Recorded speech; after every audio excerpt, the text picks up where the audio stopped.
जब घर पर से हरे रंग का झंडा उतार के भगवा झंडा टांगा जा रहा था, तो आप वो भी तो साजिश देखिएगा कि साजिश किसकी थी, किसके कहने पर इस घटना को अंजाम दिया गया।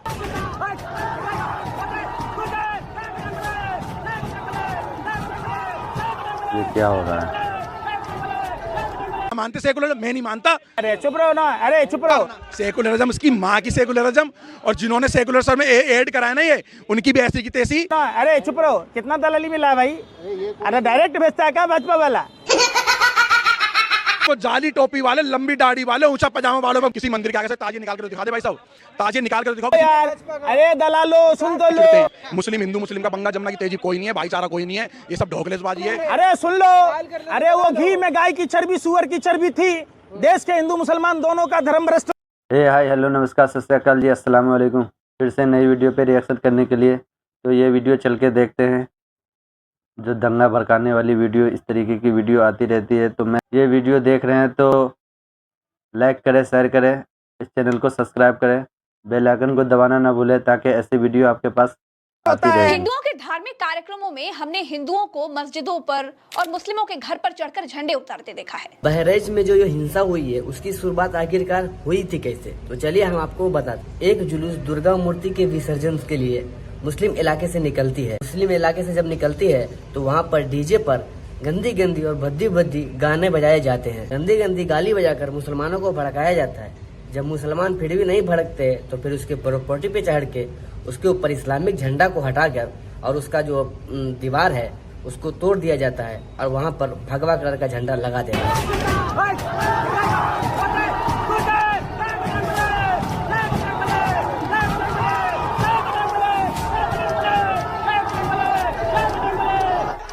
जिसने उसके छत पर से इस्लामिक झंडा को हटाया है उसका नाम गोपाल मिश्रा बताया जा रहा है, और ये भी बताया जा रहा है कि उसकी हो गई है। और आरोप जो है उस घर वाले के ऊपर लगाया जा रहा है जिसके घर के ऊपर से इस्लामिक झंडा हटाकर भगवा झंडा लगाया है। हालांकि इसका कोई अभी तक ठोस सबूत नहीं मिला है। मामले की जांच की जा रही है, लगातार कोशिश की जा रही है उत्तर प्रदेश में नहीं पूरे देश में हिंसा का माहौल को भड़काया जाए और इसका फायदा जो है चुनाव में लिया जाए। आप सब जानते हैं कि उत्तर प्रदेश में 10 सीटों पर उपचुनाव होने वाला है और वहाँ पर भारतीय जनता पार्टी की स्थिति अच्छी नहीं है, इसीलिए इस तरह की प्रोपेगेंडा रची जाती है। सब मामला को लेकर पंकज श्रीवास्तव जी क्या कहते हैं, जरा उनके मुँह से सुनिए। एक हरे झंडे को हटाकर वहाँ भगवा झंडा लगाया जा रहा है किसी घर में घुसकर एक व्यक्ति के द्वारा, बाद में उसको मार दिया जाता है। इस बारे में आप क्या कहेंगे? देखिए, एक साजिश षड्यंत्र प्रयोग का नतीजा है।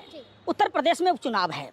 उत्तर प्रदेश के मुख्यमंत्री जो भगवा वस्त्र धारण कर उनकी सरकार है, वो हिंदू हृदय सम्राट बनने की बात कहते हैं जैसे रावण और कालनेमी ने किया था। आज हिंदुओं का हर्ष देखिए, उसी उत्तर प्रदेश में देखिए बनारस जो प्रधानमंत्री का संसदीय क्षेत्र है, वहाँ भरत मिलाप कार्यक्रम में जब रघुवंशी और यदुवंशी भरत मिलाप कर रहे होते तो उन पर लाठियों से प्रहार होता है। पहली बार ऐसा देखा गया जहाँ हिंदुओं की डबल इंजन की सरकार है, वहाँ रामलीला जैसे प्रोग्राम नहीं हो पा रहे।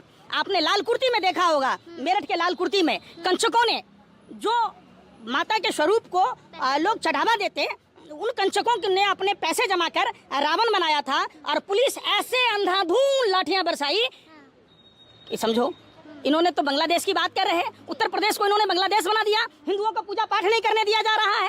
और तो और जिस बहराइच में राजनीतिक लाभ लेने के लिए उत्तर प्रदेश सरकार ये बताएं कि उनका स्थानीय प्रशासन क्या कर रहा था, उनका एसपी क्या कर रहा था, डीएम क्या कर रहा था, उत्तर प्रदेश सरकार क्या कर रही थी, उत्तर प्रदेश सरकार की आईबी क्या कर रही थी, क्या इंटेलिजेंस का इनपुट नहीं था कुछ भी?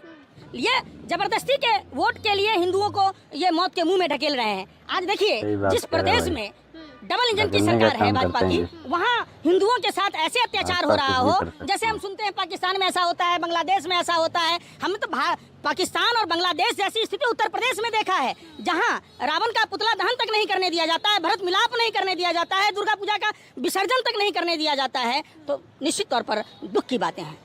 आपने कहा कि वो हिंदू विरोधी है, लेकिन वो अक्सर हिंदू के हित की ही बात करते हैं और दूसरी तरफ वो खुद को बोलते हैं कि मैं त्वरित न्याय का प्रतीक हूँ। उत्तर प्रदेश का लॉ एंड ऑर्डर जो है वो हमेशा से प्रेरित करता है दूसरे राज्य को। इस बारे में आप क्या कहेंगे? क्या है law and order Uttar Pradesh में, बता दीजिए। मुख्यमंत्री कहते हैं ये है कि पीड़िता को मिट्टी का तेल छिड़क कर रात में जला दिया जाता है। जो हिंदू धर्मशास्त्र में शव का अंतिम संस्कार रात के अंधेरे में नहीं किया जाता है, ठीक है, मानते हैं आप?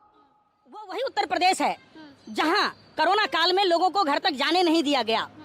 वो वही उत्तर प्रदेश है जहां उत्तर प्रदेश में भाजपा की डबल इंजन की सरकार में जितना मुगल बादशाह ने मंदिरों को नहीं तोड़ा, मूर्तियों को ध्वस्त नहीं किया, बनारस में भाजपा की सरकार ने, हमने आधुनिक भारत के औरंगजेब को देखा जिसने काशी के मंदिरों को उजाड़ा, जो वेद पुराणों में वर्णित था। ये हिंदू कहाँ से हुआ?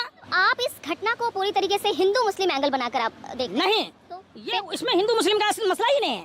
हिंदू मुस्लिम तो रंग दिया गया है, उत्तर प्रदेश की सरकार की लापरवाही का नतीजा है, वहाँ की आईवी की फेल्योर है, और जानबूझकर उत्तर प्रदेश में जो उपचुनाव हुए हैं, होने वाले हैं, जिसके कारण इस तरीके की वारदात सामने आ रही है। बहराइच में जो हुआ है उसको लेकर प्रज्ञा मिश्रा का क्या राय है, जरा उनके मुंह से एक बार सुन लिया जाए।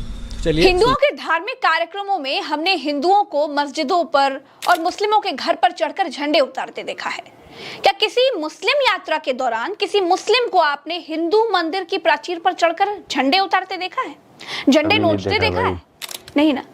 हमने हिंदू धार्मिक यात्राओं में तेरी माँ का डैश डैश गाना बजते सुना है। क्या आपने कभी किसी मुस्लिम धार्मिक यात्रा में अपशब्दों से भरे गाने बजते या फिर किसी को गाते हुए सुना है? नहीं ना। यही फर्क है दोस्तों, हम हिंदुओं ने अपने धर्म को राजनीतिक टूल बना दिया है। हमारी धार्मिक भावनाओं से राजनीतिक लोग खेल रहे हैं, हमारे बच्चों को नेता चुनावों के लिए इस्तेमाल कर रहे हैं और हम होने देते हैं। हिंदू मुसलमान के बीच दंगा, ये उनका साल 2000 से फेवरेट विषय है, लेकिन सब कुछ जानते हुए भी हम उनकी दंगा नीति में फंसी जाते हैं। हम हिंदुओं को किसी से कोई खतरा नहीं है। अरे हम 80% हैं, मुस्लिम भाई केवल 20% हैं, इसीलिए अल्पसंख्यक कहे जाते हैं ना। हमें इस बात से डराया जाता है कि अगर वो हमारे बराबर हो जाएंगे तो हम खतरे में आ जाएंगे, और हम हिंदू इस बात से डर भी जाते हैं। बहराइच को लेकर ये वकील साहब की क्या राय है, जरा एक नजर उन पे भी डाल लेते हैं। ये वकील साहब क्या कह रहे हैं उसको लेकर। एक वीडियो देखा जिसमें कोई बच्चा किसी झंडे को उखाड़ रहा है जो शायद हरे रंग का है, और उससे वो झंडा उखाड़ता है, नीचे लोग भी खड़े हैं, भीड़ भी है, कोई नारे लगा रहे। इसमें क्या गड़बड़ है भाई? अगर इसमें गड़बड़ है तो सच्चाई बता दो देश के सामने। ये सच्चाई मैं नहीं कह सकता, ये बदमाशी है। कोई ऐसा कहे कि हिंदू गलत लोग हैं या मुसलमान गलत लोग हैं या ईसाई गलत लोग हैं या सिख गलत लोग हैं, कोई गलत नहीं है। गलत इन्हीं के अंदर से कुछ वांछनीय शरारती तत्व हैं जिनको हवा देना, हवा उनको मिल रही है पॉलिटिकली, उनको रोकना समाज का काम है। जो अपने आप को हिंदू कहते हैं, अपने आप को मुसलमान कहते हैं, सिख कहते हैं, ईसाई करते हैं, ये समाज की जिम्मेवारी है। वो सरकारों के भरोसे हाथ पे हाथ धर के नहीं बैठ सकते। सरकार में लोग वोट की राजनीति के लिए आप लोगों का विनाश कर देंगे, आप लोगों को लड़ा देंगे, मासूम मारे जाएंगे, बेगुनाह मारे जाएंगे, और चालाक और धूर्त लोग आग लगा के भाग जाएंगे। इनसे बचना होगा, बचाना होगा अपने आज के वर्तमान को भी, और अपनी भावी पीढ़ियों को बचाना है तो सारी सांप्रदायिक ताकतों को का विनाश करो, मिलजुल के विनाश करो, और सांप्रदायिक ठेकेदारों को हवा मत दो, और सांप्रदायिक ग्रंथों को भी जो वास्तविकता के खिलाफ है उनका डटकर विरोध करो। गोपाल मिश्रा, जिसकी उम्र महज 22 साल थी और 6 महीने पहले से उसकी शादी हुई थी, उसको इस दंगे का मुद्दा बनाया गया है, और उसकी जब मृत्यु हो जाती है तो अस्पताल को जलाया गया। लोगों ने जिस तरीके से हाथों में डंडे और लाठियां लेकर प्रदर्शन किया, आपको क्या लगता है ये किस ओर इंगित कर रहा है? ये इस ओर इंगित कर रहा है, प्रशासन का फेल्योर है। मैं तो कहूँगा प्रशासन का हाथ है। तो आपने कहा कि प्रशासन का हाथ है, सर वहाँ एक प्रशासन के अधिकारी हाथ में रिवॉल्वर लिए नजर आ रहे हैं, ठोक दो, मार दो, इस तरह के शब्दों का प्रयोग कर रहे हैं। इस बारे में आपका क्या कहना है? इनको सुधार गृह में डालने की जरूरत है। ऐसे सारे अफसरों को, जो IAS हो, IPS हो, जितने भी हैं, ये गुंडे जो IAS IPS के बेस में सरकारों की चमचागिरी करते हैं, संविधान